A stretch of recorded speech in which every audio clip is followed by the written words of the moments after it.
I made an interesting post that coming back to the workplace may be vital to preserving democracy. And I got a lot of great comments on it. And Casey Shapiro was one of the individuals who commented on a one size does not fits all, which I really endorse. Now, part of the rationale in coming back together is the research I'm doing on the drop of empathy. Empathy is the gateway, emotion, or skill for everything we do collectively. Empathy is a social emotion. It's the ability to put yourself in someone else's shoes and to viscerally sense what they're going through. So there's certain things that reduce empathy. One of them is going up the executive ladder. The higher you go, research shows that your mirror neuron begins to get dampened or tamped down. Why? Because at the previous level I was at, Fred was a good friend. Now he's my subordinate. Now I can't afford to let my emotions or feelings interfere with the decisions I make. So over time, it atrophies. The mirror neuron atrophies. So what are some other things that cause the mirror neuron to atrophy? Isolation, not being visibly and physically connected with other people. Virtual interaction. You are a mediated entity to me, whether it's a game, email. I don't put myself in your shoes. How many times have you wished that the email you sent you could take back because you had second thoughts and your mirror neurons kicked in and said, ooh, that wasn't the effect I was looking for. So hybrid work only pushes that further. Using the Clifton Strengths and having worked with over 15,000 people, it's pretty much 50% of individuals need daily relational interaction. Not virtual stuff, but daily physical touch, visual cues, reading nonverbal communication. All of those things, about 50%. And another 50%, like me, I'm fine in my studio looking at a camera, talking to myself.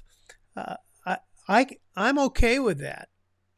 But if I do my best work has always been with others, colleagues, where we have a common interest in a common challenge and we do great work together. That doesn't happen virtually. I've tried it. I've tried Basecamp. I've tried Zoom.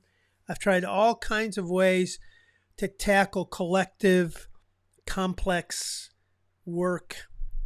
And there's nothing like getting together that makes it work. I'm concerned about the drop in empathy. If I can't put myself in someone else's shoes, I can't listen. I can't look at different angles and views. I become narcissistic. Actually, what happens, the more I lack empathy, I become a sociopath. Now, the research in the drop of empathy is clear. In 2009, there's a big study, and it showed that cohort, the very first digital generation, had a 40% drop in empathy over the cohort of the 1980s. During the pandemic, we've seen another drop, about 20% in empathy. I haven't been able to find the current statistics on the rise of sociopathy or narcissism, but we know it's on the rise.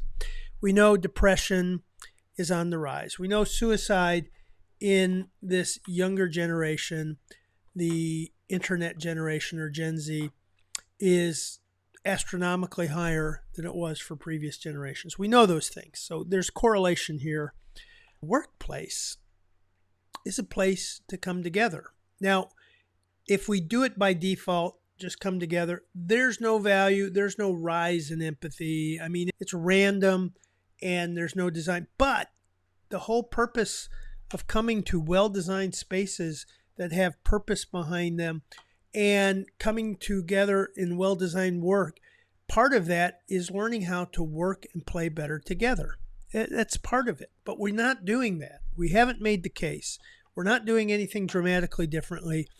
We're defaulting to arbitrary standards of coming to the office or not, Tuesday through Thursday.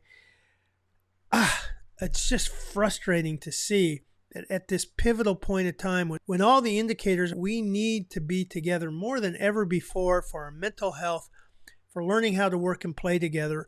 I'm finding dots. I think I'm on the right path, that the workplace will help restore empathy, and improved empathy will help us work better together. And working better together will help us bridge our differences better. And bridging our differences better will help us create a better workplace and a better world. So I'm interested to hear what you think. I am beginning down this road of the workplace and empathy and hybrid. I think it's going to lead to what we instinctively feel. We need to be together more, on purpose, by design.